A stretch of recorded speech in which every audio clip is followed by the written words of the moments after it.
was 16, I was at a, I guess you'd call it a fair, and there was a secondhand book section where, you know, they'd sell secondhand books for anywhere from 50 cents to $2. And I came across an old psychology textbook from memory, like from 1982, really old. And I flipped through it and I sort of immediately fell in love. The mix of science, the brain, understanding people. It just hit the sweet spot for me of all of these things, all of these different, I guess, areas of human knowledge coming together in one field. And I thought, yeah, this is what I want to study. So I read through that book and was fascinated at 16. And yeah, so psychology was the perfect mix for me of science and humanities. And I was never strong or big on either one. And it combined both of them for me. You know, the best of both worlds.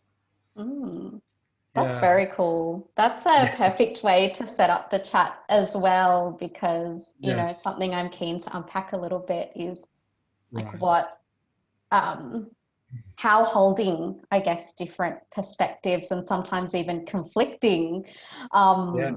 perspectives, what that means or what the connection is to empathy towards others and ourselves. So yeah, that's really cool. And also book fairs, very underrated. I went to Yeah, exactly. yeah, I went to a book fair the other day. I think I picked up 6 books for $2. It was Yeah.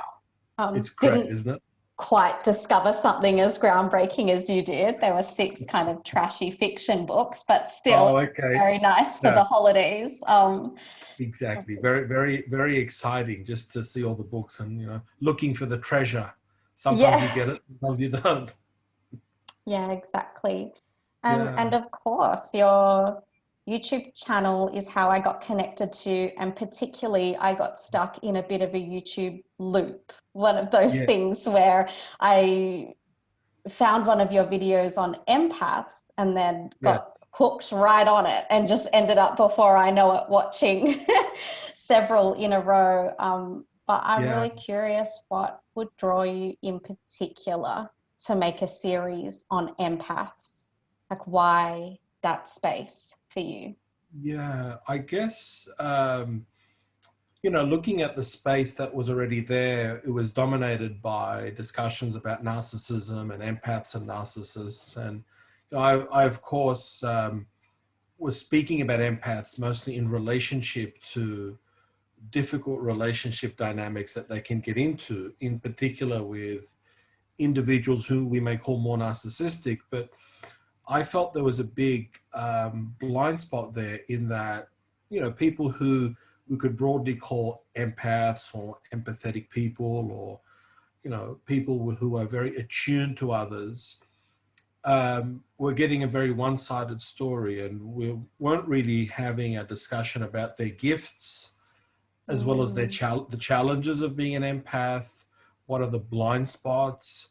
So I wanted to give a more three-dimensional view, and I think from the feedback I've gotten that's been very fruitful, and there's almost like a hunger for that out there. mm, Whereas a lot of what's out there is very simplistic, like the empath is good, the narcissist is evil, which at some level, you know, matches, I guess you could say matches reality, but that's a very sort of grainy, two-dimensional view. So I really wanted to give a more three-dimensional perspective, which ultimately is more real. And I think that's why people have connected with the content. It matches the lived experience of real humans out there in the world.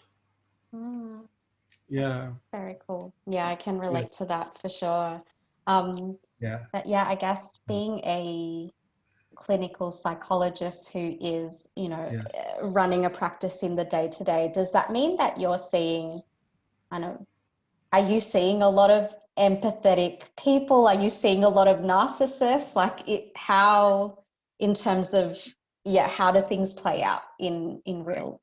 I guess I'm seeing people at various levels of empathy, various levels of emotional maturity, and even those who come to the practice who have been genuinely harmed by being in a relationship with someone that is clearly narcissistic.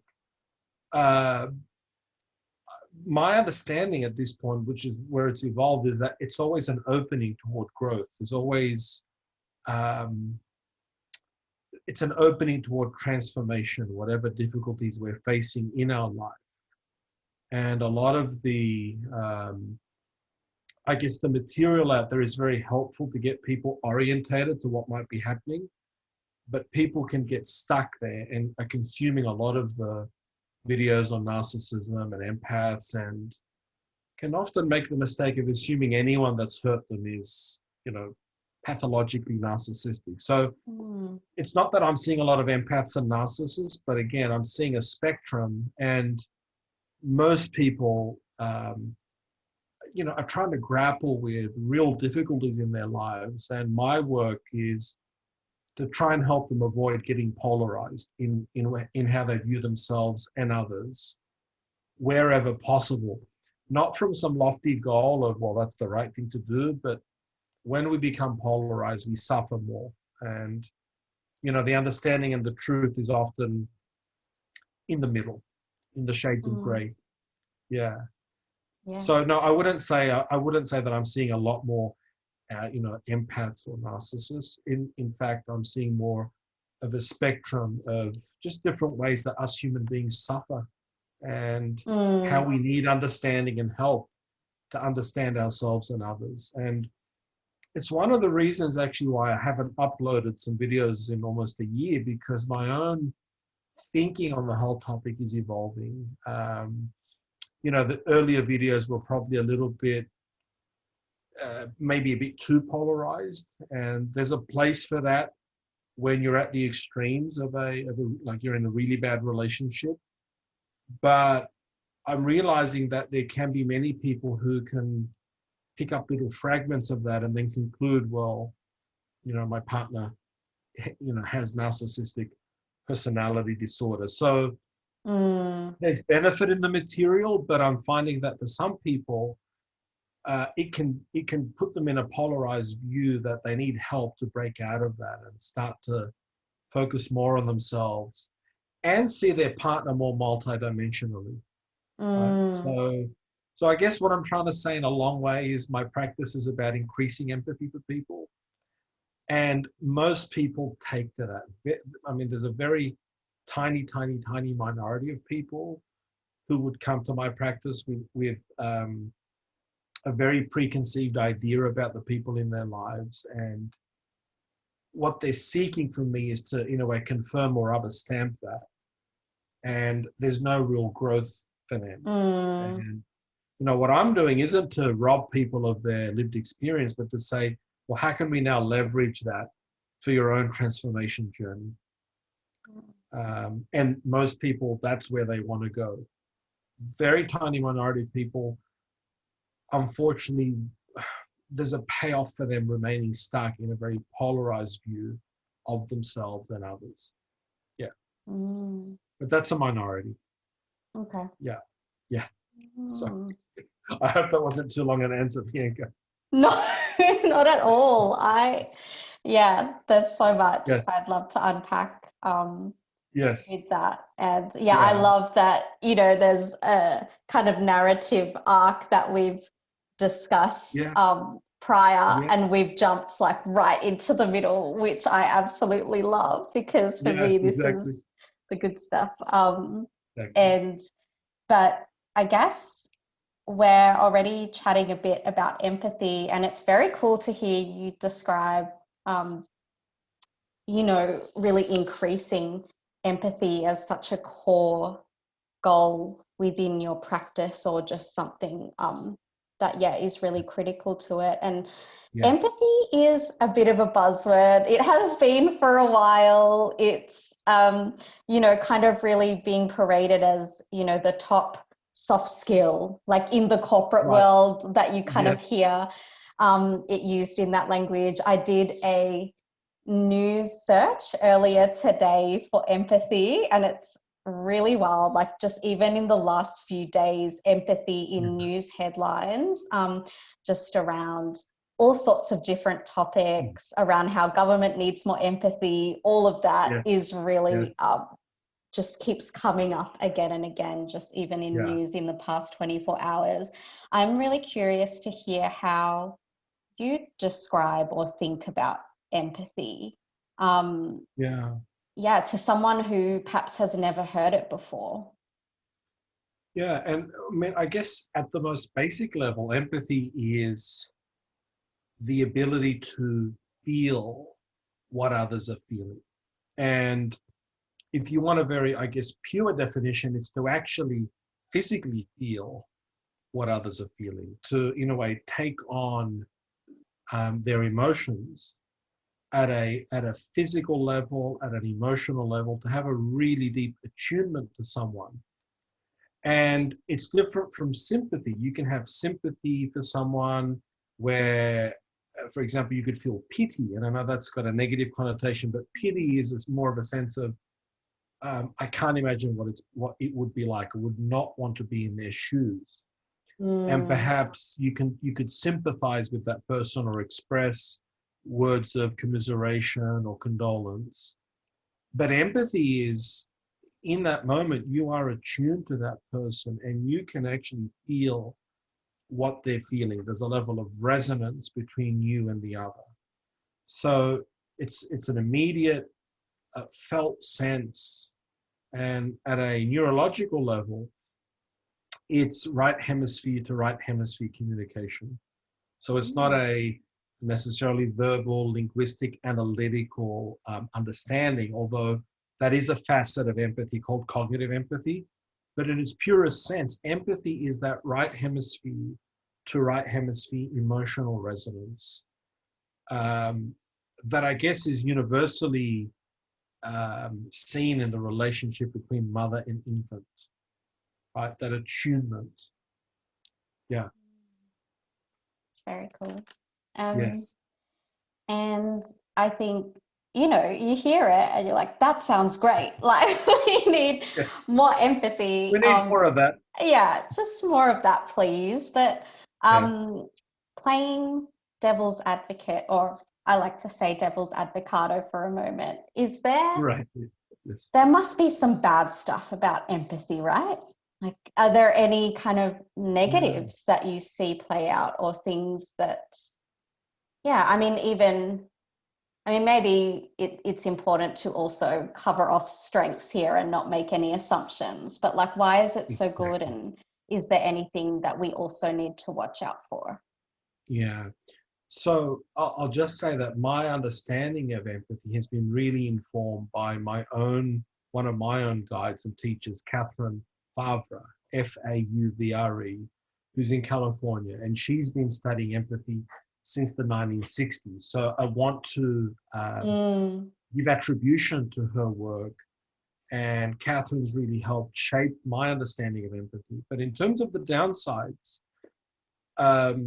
there's a couple. One of them is that if you take on board the feelings of others and are very attuned, you can become so overwhelmed by those feelings that you yourself become dysregulated, that you then need help.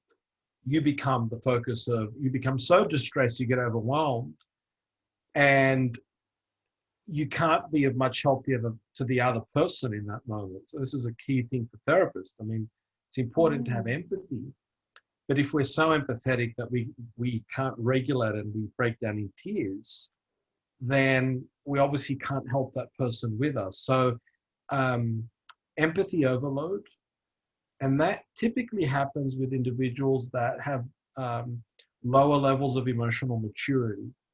So it's like too much power flowing through a system and the system can't handle it. So you become dysregulated.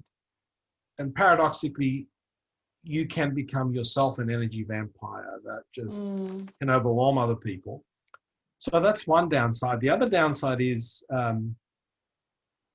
individuals who are antisocial personalities or sociopathic or psychopathic can use a low level of empathy that they have to manipulate and con people by understanding and intuiting their mental and emotional state. So empathy can be misused for, for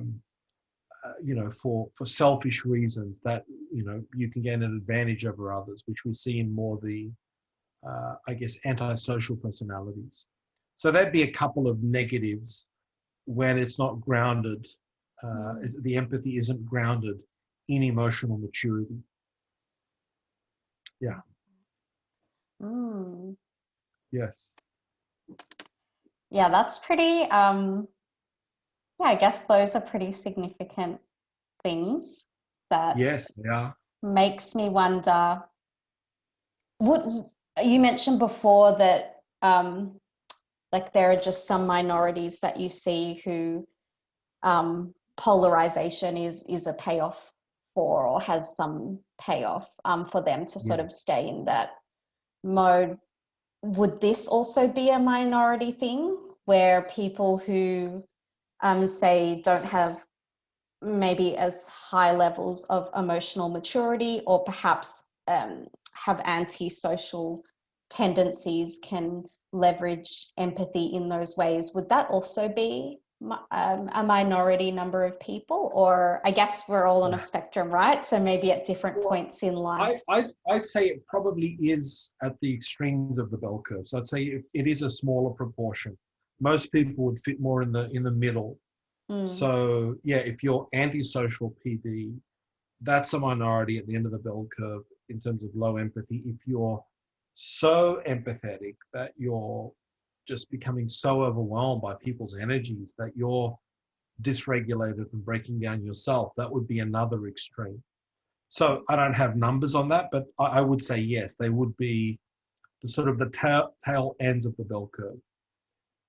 And the point about people who become very polarized, and it's really difficult for them to see the other in any other way but, let's say, evil or bad.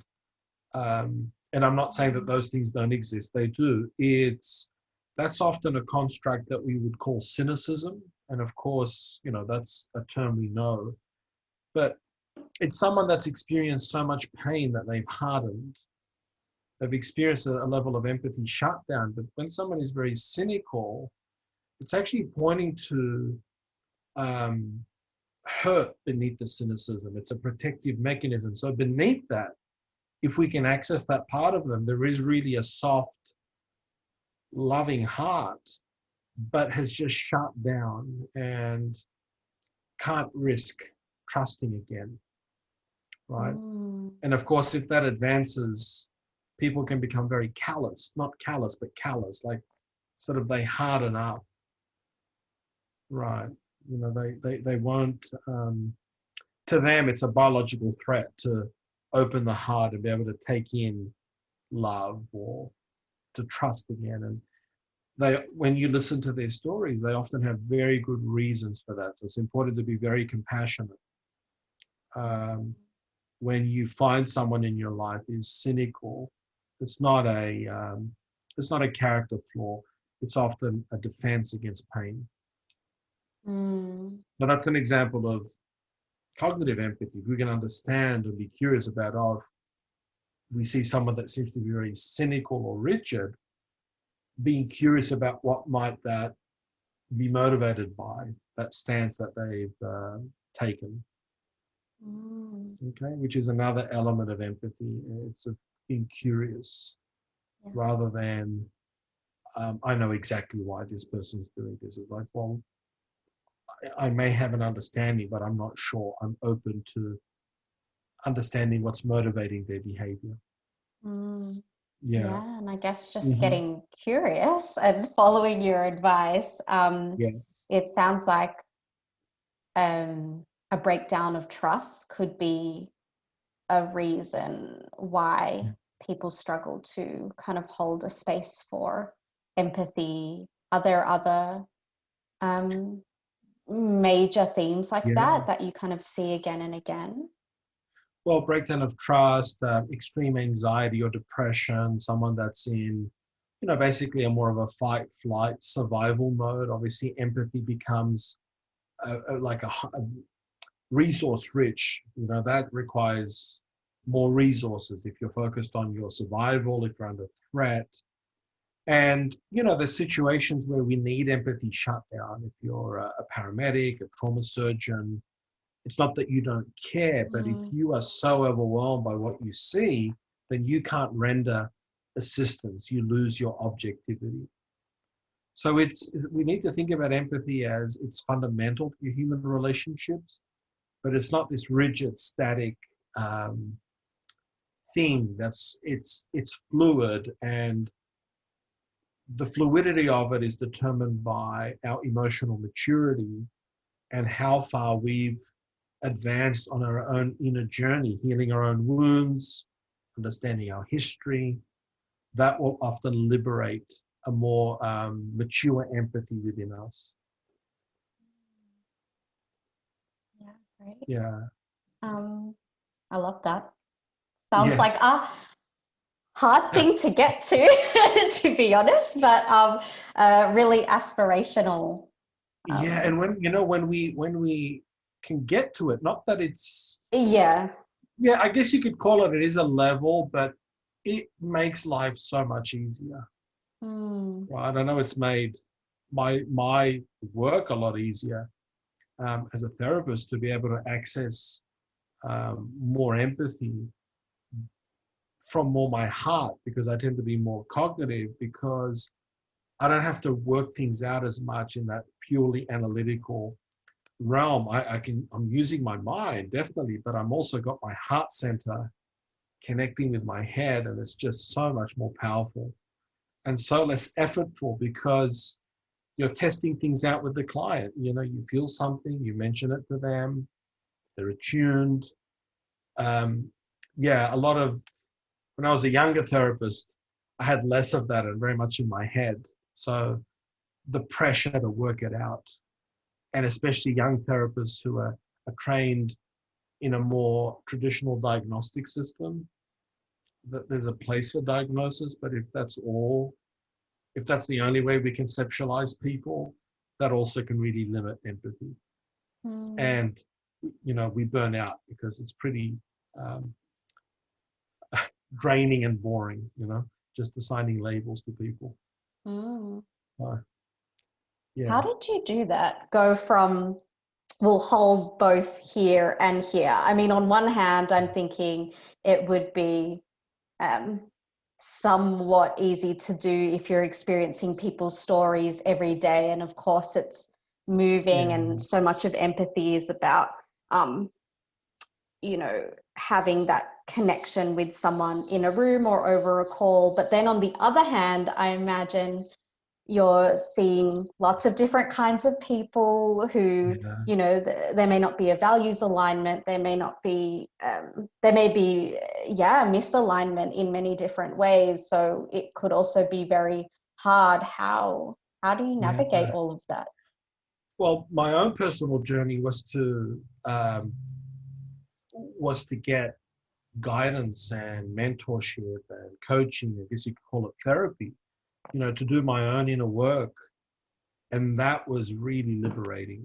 And I can see why traditionally for therapists, there was a prerequisite that they do their own therapy, because unless and it doesn't mean that you've got to do years and years of therapy, but you need to have had some experience of sitting with your own wounding, understanding it, understanding your family history. And I was very fortunate to have had really good mentors and emotionally mature guides that helped me to do that. Yeah. So we need another human being. This is called, it's co-created. We can't do this on our own. And I've seen people's empathy rapidly shift just from having another human being sit with them, hear their story, offer words of sympathy where they feel unconditionally accepted and affirmed. So there isn't a complicated magic formula. It's through relationships with other attuned human beings. And often that's hard for us to get from our friends or our family, not because they're not empathetic, but because of the nature of those relationships. So we do need to step out and find someone that's independent, more objective, but that we connect with. Like at that right hemisphere level, I feel comfortable with this person, they get me. That in itself does wonders above and beyond whatever therapeutic strategy the therapist or coach uses. It's the relationship that heals. Yeah. Feeling safe, feeling heard. Mm. Yeah. Because I'm not Wasn't through clinical. anything I did like book smarts, wasn't through book smarts or reading Yeah. up on empathy. It's got to be Yeah. experience. It's Here an I am geeking out. transformation is experiential. Yeah. Yeah, I love that. Yeah. Yes. Not being a clinical psychologist, I'm not sure if this sort of thing is standard practice, as in the journey you embarked on to, Yes. you know, do this inner work, engage with really great coaches, Yeah. do the experiential journey to develop Yeah. ways to have more empathy with,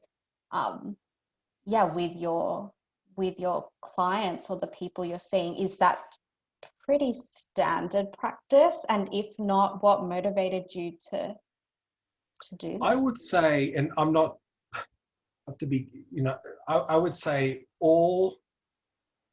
This is going to sound weird because I'm not saying I'm a good therapist, but I'd say all all good therapists. I hear you. You're booked out till 2022. No, We no, get no, no. it. Yeah. It's if you actually look at the literature on what's called master therapists or master clinicians, there's a whole literature on it. Mm. This is part of the universal journey. They've had transformational experiences. They have high levels of empathy. They're highly intellectually curious. They're not rigid.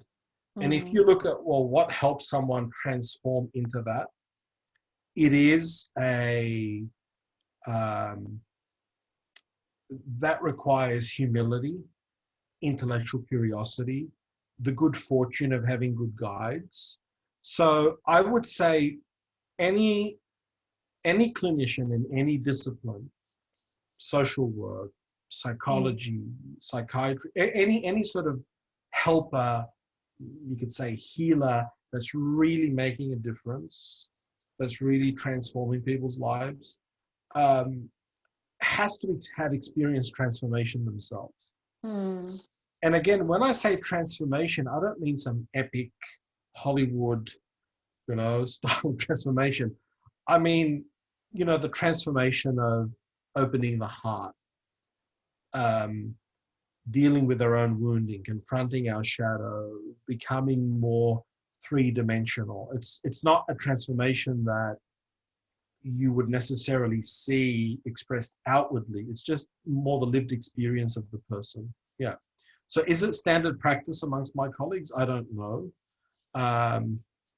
When I go to psychology conferences, I meet a lot of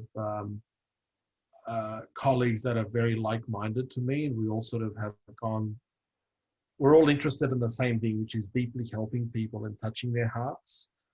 But for many others, I think in mental health, we can become victims of our own training, which is very head-based, very analytical, focused on diagnosis. And I get that that's where we need to start, because we need to master the basics of our profession. But if we stay there, we burn out, because we know in our heart of hearts we're not truly helping people transform, right? So become robotic, monotonous, manualized therapies, giving a diagnosis. So most really good therapists who are making a change have evolved from that very sort of standard model of operating. It's not that they've discarded it, but they've incorporated more models, tools, perspectives from that.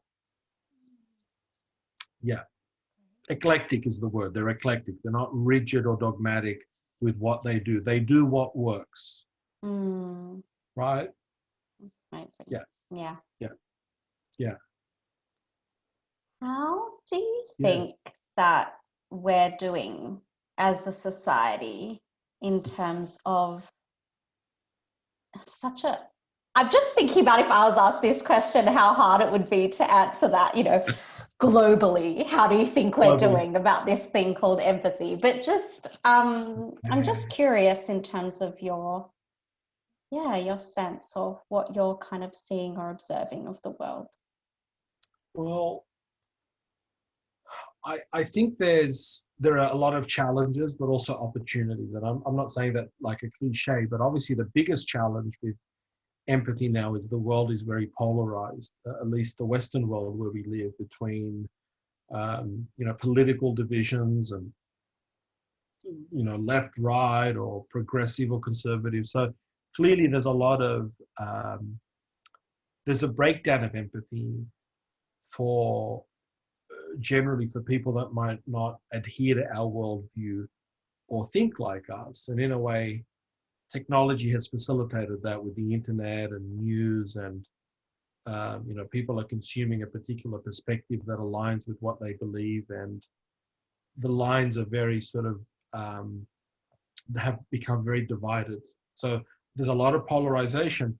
But I think the opportunity there that I see is that we are, at some point, there has to be a move toward integration, because we can't continue with this polarized perspective. And this is why I think there's a call for empathy, transformation, rising above the forces that exploit and even profit from our differences. Because at the end of the day, we're all seeking the same things as human beings, safety, peace, prosperity.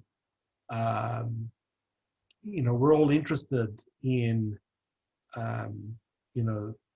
the future and the future of the planet. It's, in a way, seeing that a lot of the divisions that we have, where there's a breakdown in empathy, have become due to ideological dogmatism on various sides of the divide. And I think where the hope is that people are now waking up to the fact that we are all in this together. If there's no earth, then there's no human beings. If there's wars or famine, and I think people are waking up more to, the forces that divide us at higher levels aren't as divided themselves as what they want us to be, right? In terms of, there is a vested interest to keep humanity divided. So there's a lot more political awareness, emotional awareness. There's a lot more of a drive toward the spiritual dimension of human beings. So what I'm saying is, with all the challenges, there's great hope and opportunity, right? Because a polarized world, like a polarized human being, it's like a house of cards, right? It's not integrated, and it can't last. So my hope is, with the extreme polarization, there is going to be an integration, because that's one of the cosmic laws called the law of three. You have an initiating force, a reacting force, and then there's a neutralizing force. It has to be that way. So we are getting to a point of a neutralizing force, whether that is inspired through human beings or some other cosmic power. I don't know, but it's going to happen, I believe. Yeah, great. Right. Yeah. Yeah. That's exciting. Yes. Yes. And just say human Yes. beings have something to do with it. Yeah. I'm sure they will. Yeah.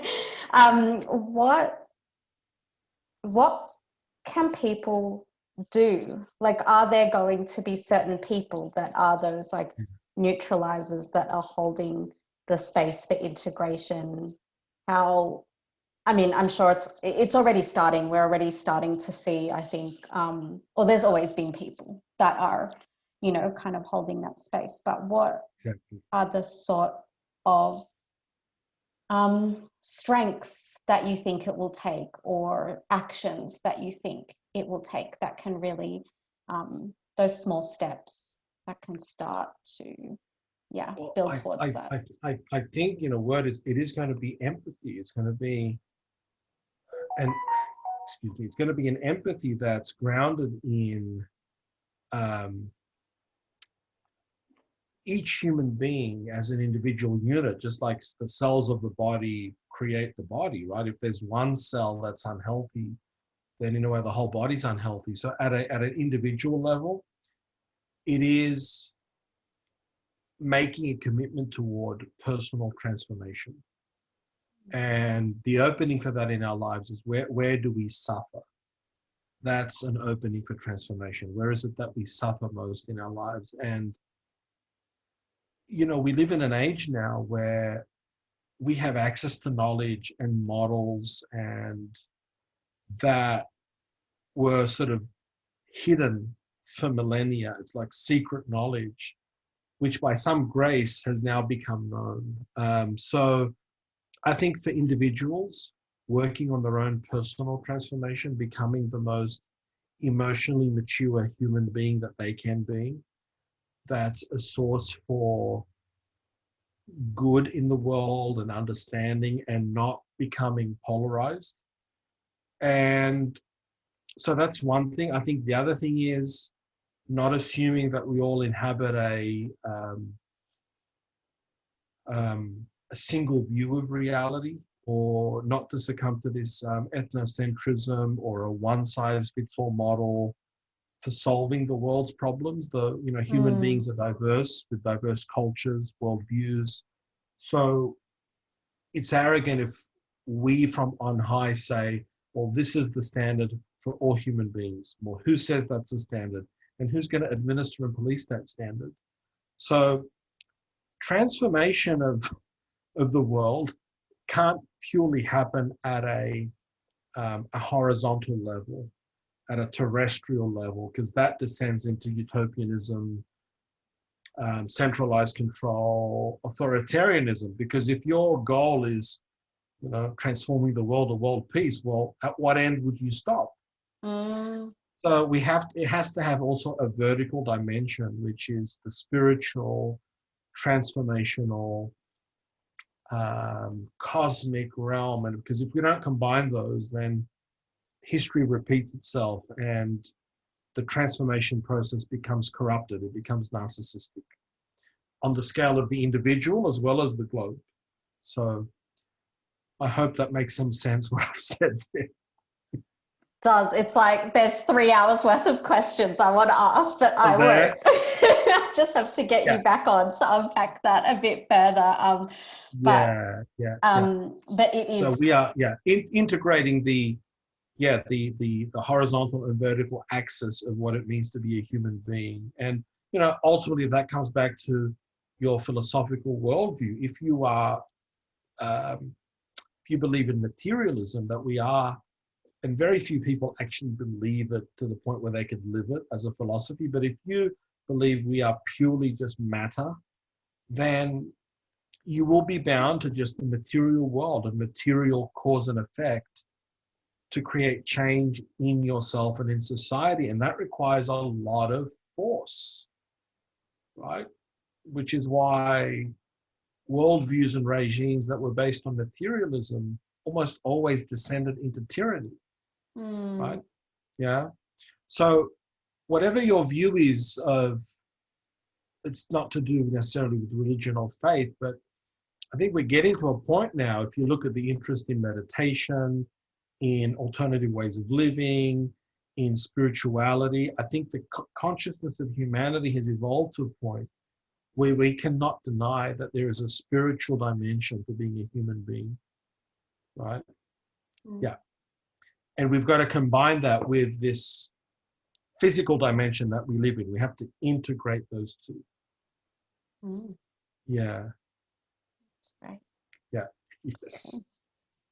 I've got one more question. I think you have started to, I guess, speak to what your hope for the future is, or what the opportunity you see for humanity. But I guess just on a more personal level, or feel free to unpack further what we've just been speaking about. I'd love to know kind of what is something that you hope for the world.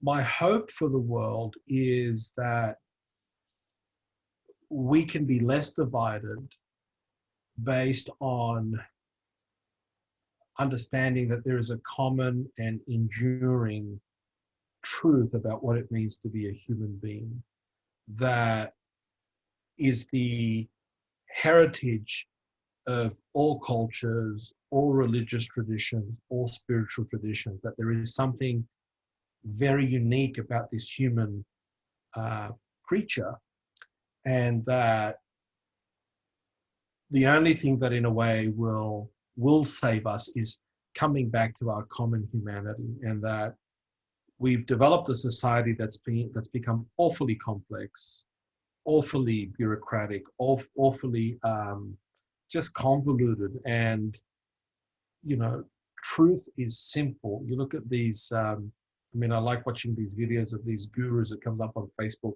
They're usually from India, and these charming, usually men, I guess it could be women as well, but you have these Western audiences asking their questions about, I've got this issue. It's Yogi just laughs and gives this such a perceptive answer, cuts to the heart of things, because truth ultimately is simple and beautiful. And that's my hope, that we can come back to a truth that transcends opinions and ideology, and so that's my hope, that we can come back to a transcendence that unites us as human beings. The truth of the beauty of a baby when it's born that warms our heart, the truth of the enduring beauty of nature that never goes out of fashion, the truth of the universality of charity, of hope, of faith. I think that's my hope, that we can come back to sort of home base and just recognize what matters, because I think we've complicated things too much, and I think society's become far too complicated just for the average citizen to navigate. Yeah. And if you look at the world's I guess religious traditions, especially the Western faiths of Judaism, Christianity, Islam, they all have, and I'm sure it would be also in the Eastern faiths, which have a more cyclical view of reality and reincarnation, that the return to a state of peace and equanimity is going to be a return to simplicity. That there are simple, eternal truths that we've sort of become so distant from, like the truth of that the earth is living. It's a living, breathing, conscious being. But we now look at it as, clumps of matter or whatever. It's the return to those immortal truths that we all know, not intellectually, but in that felt sense, which takes us back to empathy, that felt sense, that inner knowing, which is beyond, the analytical mind. Not to denigrate the analytical mind, but the analytical mind, not anchored in the heart, can be very misleading, let's say. Yeah. Analytical mind anchored in the heart. That's cool. Yeah. Because otherwise the mind becomes very arrogant and thinks it knows everything and can impose things on, on others. Yeah, it can lack the wisdom, right? Yeah. Yeah. What's something you do every day or most days? Not doing the rigid thing here. What's something you do, but to stay connected to that hope, or to be in the simplicity of life? Is there something you do? Oh, there's a few things. One is seeing my kids every day.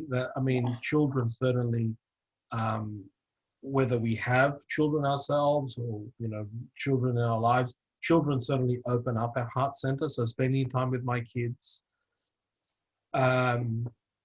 the other big one for me is going to the beach. I love the ocean, and nothing grounds me more than going for a swim in the ocean.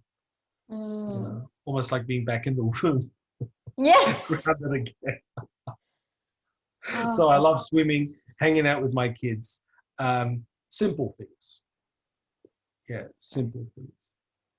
yeah, I've got Walking barefoot, grounding. yes. I was doing that Mhm. earlier today, actually, trying to build a Yeah, garden bed in the backyard. And I was like, oh, I'm going to right. take my thongs off and just like have Yeah, just wiggle the toes in the absolutely. ground. And also benefiting from all of the wisdom that the spiritual and religious traditions of the world have to offer, um, without necessarily being an adherent of those faiths, whether it's listening to Gregorian chant, listening to a recitation of the Quran, listening to, the cherubic hymn from the Russian Orthodox Church, whatever it is. This is our heritage. This is our birthright, to be connected to the reality that we are spiritual beings. And I tell people who say, but you can't say that, and, you're a psychologist, or it's not evidence-based. I say, well, when you look at a child, or when you look at your child, do you see a clump of matter, or do you see a unique human being that without a doubt is more than just a conglomeration of cells and tissues? Is there something in them that animates this life force that makes them unique? And I say that to people who especially have more than one child, because Mm, then you see there's clearly something here that animates us. And I'm not saying that to preach religion or faith, but I'm saying that because that's our ticket out of dehumanizing one another, right? Seeing um, the uniqueness of the human being. I mean, of all creatures, but especially humans who are sentient and can have this capacity for abstract thought, have the capacity for extreme destruction and extreme good. Yeah, mm, yeah. So empathy, integration, and having an open mind rather than being divided ideologically. mm. Yeah, yeah, It's it's not every day that someone, can, I guess, say that they actively um, engage with the teachings of different religions or faiths. yeah. That there's not many people I've spoken to that actually. Does that come from a curiosity that you have? You spoke Yeah. way back at the start around compassion through curiosity. Is that what this is? Or, yeah, it's just very Yeah. unique. So, It is a curiosity. I've always been interested in comparative religion. mm, And when I was in undergrad, I came across the writings of a school of thought called the perennial philosophy, um, I mean, there's a book by Aldous Huxley called the perennial philosophy, but this is different. This is a group of writers and thinkers who have basically written very deeply about the problems of modernity, of modernism, of hyper-secularism, of how it really makes human beings miserable. And they gave very pointed, sharp critiques of, I guess, modernism and postmodernism, which they see as really an offshoot of modernism, and how humans could only be happy if we went back to the transcendent truths that are contained in all of the world's spiritual traditions. So I was very deeply influenced by that body of work, and some of the preeminent scholars in that field were Fritjof Schuon, Syed Hussein Nasser, who's he's an academic in the US, and various other authors who wrote about the transcendent unity of all the faiths of the world. Yeah, wow, but gosh. in their model, I guess what they emphasized was that from their perspective, you still need to follow one of those traditions. It's not, for example, pluralism. It's all of them are true at their level, but they all offer us something unique.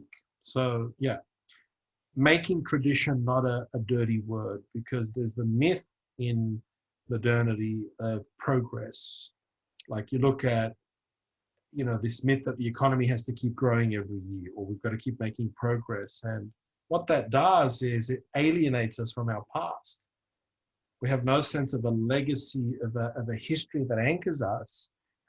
In a way, it can be quite arrogant, where everything that came before us is just ancient, old, and we've got to recreate things all on our own now in this sort of, very modern world. No wonder we're suffering. No wonder we're anxious. No wonder we're scared. Because at some level, we've been robbed of our birthright, which is to be anchored to the spiritual realm. And there's even a lot of academic literature on this within academic psychology, the importance of having a connection to that which is transcendent.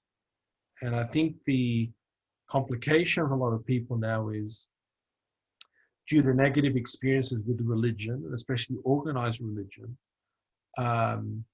that whole enterprise, that whole area is like, no, I won't go there. I can't go there.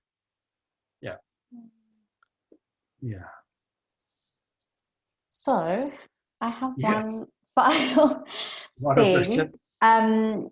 which is for someone who's listening to all of this and they, either know that they have some strengths around empathy, or they want to get curious about different things, but they're actually feeling, perhaps a bit reserved to do so, or anxious, or just not sure.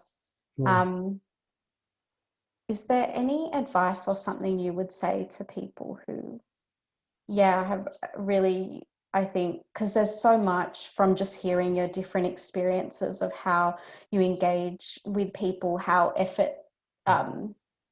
effortless in some ways it has made different elements of your work, or how it just kind of can create some ease and flow. Is there anything that you would say to people? So to say to people that are anything specific, like a person that might be thinking about getting some guidance for themselves or working on their own, or I just want to make sure I understood the question. Yeah, I think so. And I think people who are perhaps, we touched a bit around polarization, and I think there is maybe a real fear or a reservation around how to be in moments where, I don't know, I guess it just feels like a very intense space right now, where it's difficult to kind of know what is like the right thing to do, or there's all those sorts of thoughts, and we live in communities and working places where it's easy to, like, I guess, second guess yourself. And so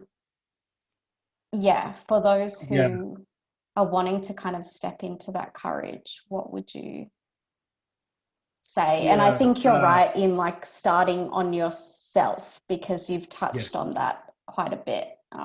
So maybe go there. Starting with yourself, having a deep curiosity about what makes you tick, your own life journey, reaching out for guidance, finding mentors. And mentors don't have to be, registered psychologists or clinical psychologists. Mentors,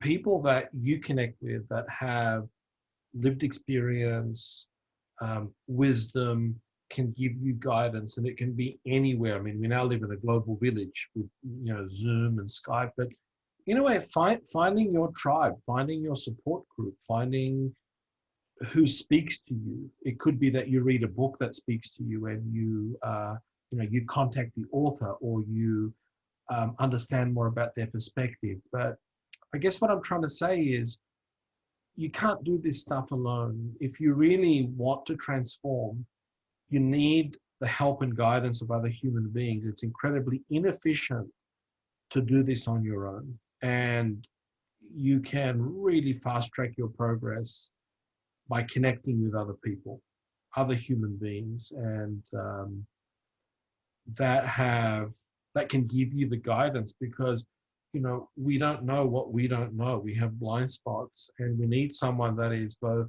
strong as well as benevolent to point them out to us, so that we can grow, all of us. Yeah. Make be fearless in that, be courageous in that. You owe that to yourself, right? Invest in yourself is what I'd say to anyone listening. Invest in yourself. Make your personal development a priority. The dividends it will give you in every other arena of your life is huge. Yeah. Amazing. Perfect. Yeah.